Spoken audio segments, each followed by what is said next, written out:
Here's that Volvo. Just got it back from the detail shop.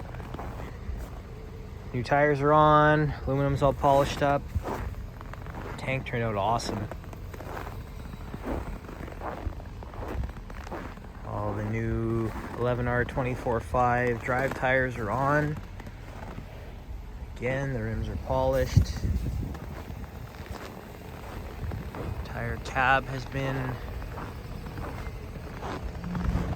buffed.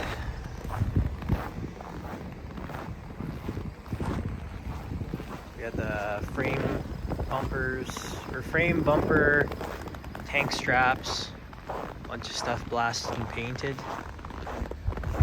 So sandblast it, seal it with an epoxy primer, and top coat it. Turns out awesome. So this truck had like a logging headache rack here. So we removed that, and the old exhaust was mounted to it. So we're gonna do the traditional frame mounted one that uses these bolts I have on another truck. It's actually on that round truck over there. Throw it on here, and then this thing is in for safety currently.